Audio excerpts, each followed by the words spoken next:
Bonjour à tous. Voilà, je reprends la parole. D'abord pour vous donner un petit peu des nouvelles.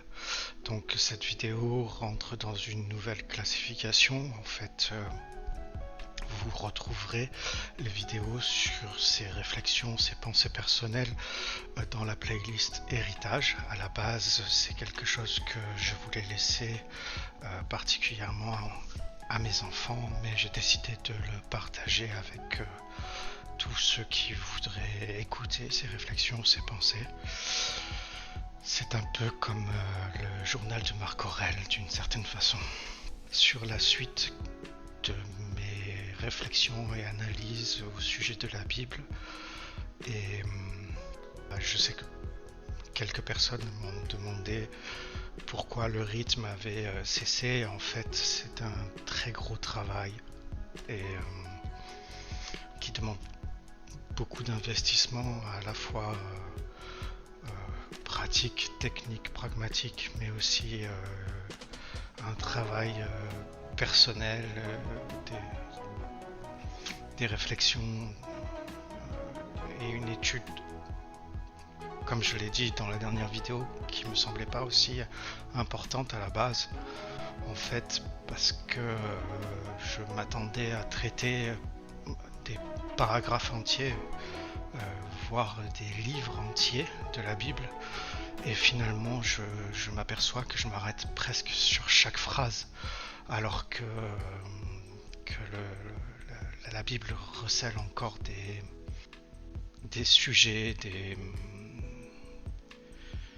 secrets, pour utiliser le mot, une traduction de ce texte qui est extrêmement poussé. On voit par exemple beaucoup de détails sur au moment de la chute de Sodome et Gomorrhe. De l'Ancien Testament, il y a toute la partie sur l'Exode qui est incroyable quand on s'y penche. Il y a même le Nouveau Testament, en fait, on s'aperçoit de beaucoup de choses qui sont très révélatrices, très intrigantes et passionnantes. Mais en fait, je m'attendais à traiter des passages entiers, et là, je m'aperçois que presque chaque phrase, en tout cas dans les premiers textes sur la Genèse, où les informations sont hyper condensées, les mots sont importants, ont été particulièrement choisis, et on n'est même pas rentré dans la numérologie ou l'étude des versets, etc.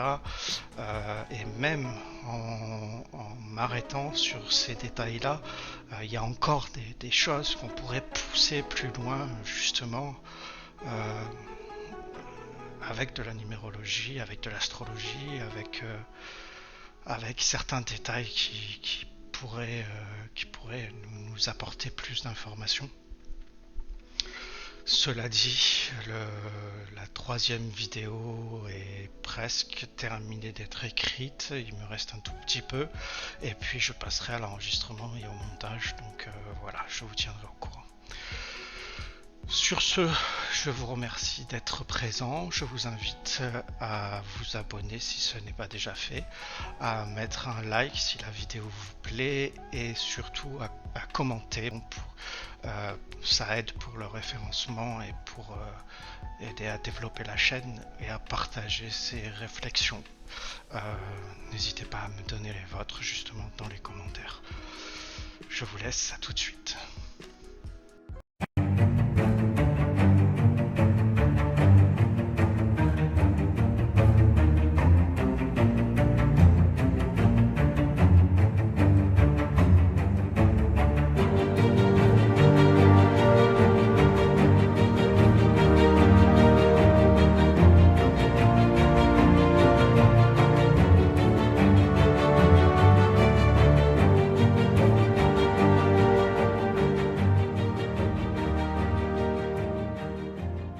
Nombre d'hommes ont cherché le sens de la vie, le but de l'existence.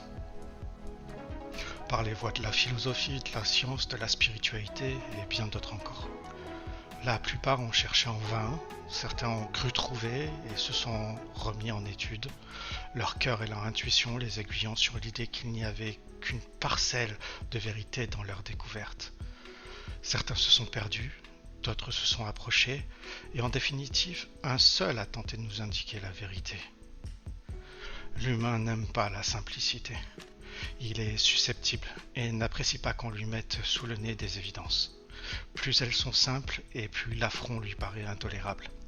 Il est comme un enfant frustré de ne pas réussir à résoudre un problème qui, pourtant, est bien en deçà de son niveau intellectuel. Imaginez ce primate frappé sur le jouet, déchargeant sa colère et sa frustration parce que le rond ne veut pas rentrer dans le carré. Et pour un esprit aussi fragmenté, abîmé, complexe et duel que celui de l'humain, cela me semble tout à fait légitime. J'ouvre une petite parenthèse quand je parle d'un esprit fragmenté et abîmé. Je remonte sur les manipulations et sur l'éducation donnée par le système, au moins depuis la fin de la Seconde Guerre mondiale, sinon plus avant encore. Fermez la parenthèse. La solution est à la fois simple et complexe. La solution est unique et multiple. Dans une matérialité aussi binaire que la nôtre, où lorsque les contraires se rencontrent, on nomme cet effet un paradoxe. Il est particulièrement difficile d'envisager autre chose que le « ou ». C'est blanc ou noir, c'est coloré ou pas, c'est multiple ou unique, c'est bon ou mauvais. Pourtant, la nature même de notre réalité ne se limite pas à 2 ou 3 dimensions. L'espace et le temps sont finalement intimement liés, car nous ne pouvons mesurer le temps qu'à partir de la distance qui sépare 2 objets. Pour aller du point A vers le point B, il me faudra un certain temps. Ce temps en lui-même est relatif, comme l'a démontré Einstein. Rentre en compte d'autres facteurs comme la gravité, la masse, l'énergie, mais aussi l'émotion et la sensation. Demandez à un prisonnier victime de torture médiévale quelle valeur il accorde à 5 minutes et posez ensuite la même question à un enfant qui s'ennuie, impatient d'ouvrir ses cadeaux de Noël. Posez enfin la question à quelqu'un d'autre qui passe un moment agréable et qui voit filer ses 5 minutes. On entend souvent que le temps n'existe pas, mais est-ce que cela signifie qu'il n'est pas réel ? Ou alors qu'il est si variable qu'on ne peut légitimement lui donner une valeur? Et pourquoi ne pas envisager d'autres solutions? Au-delà du binaire, c'est ou ça n'est pas, d'autres civilisations envisagent l'idée que cela puisse être et ne pas être en même temps. C'est un curieux choix de mots. Envisager les notions de oui ou non, mais aussi de oui et non, ou de ni oui ni non, complexifie la réflexion et peut la simplifier pour celui qui a les capacités de l'envisager. Quelle certitude as-tu? Avec toi, rien n'est jamais possible. On retrouve cette idée dans l'expérience du chat de Schrödinger. Pourtant, et malgré l'évidente pertinence de cette découverte, elle a surtout réussi à alimenter les scénarios de science-fiction. Il y a une notion dépendante de cette observation qui est présente dans notre quotidien dont nous faisons l'expérience chaque jour, plusieurs fois par jour. Scientifiques, occultistes, politiciens et complotistes en ont fait leur base de réflexion d'ailleurs. Chaque individu, du plus simple au plus éminent, du plus jeune nourrisson à l'aïeux le plus ancien, utilise, consciemment ou inconsciemment, cette démonstration qu'il peut exister à la fois un état et un autre en simultané. Chaque individu, chaque jour, plusieurs fois par jour, fait des choix. Le choix est cet état mental, cet état vital où l'individu est exactement dans la situation du chat de Schrödinger.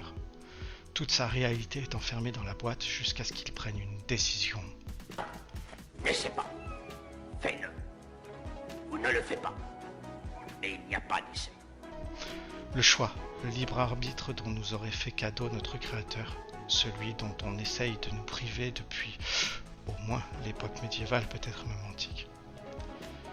Ces instants-là où la vie que nous menons n'est pas encore un oui ou un non, mais à la fois un oui et un non, et ni vraiment un oui ni vraiment un non.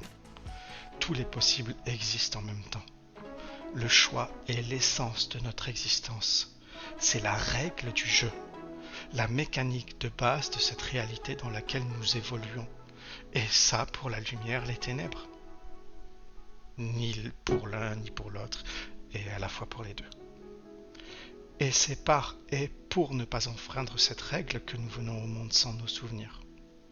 Non, pas différent, juste différent dans ton esprit. Tu dois désapprendre tout ce que tu as appris. Comme il est bon de tomber amoureux pour la première fois, de découvrir ses enfants pour la première fois, d'être tenté pour la première fois, d'aimer ses premiers enfants et ses seuls parents. Et tous ces moments intenses impliquent une multitude de choix. Il existe 3 piliers divins qui permettent d'éclairer la voie qui est la meilleure pour tout un chacun. Chacun de vos choix doit être éclairé par ces lanternes. La vérité, la justice et la beauté sont les talons qui vous permettent de peser vos décisions, vos choix à la mesure du mieux. Et le sens de la vie dans tout ça. Comprendre comment nous créons nos mondes va vous permettre d'en définir la direction. Luc, tu découvriras que beaucoup de vérités auxquelles nous tenons dépendent avant tout de notre propre point de vue.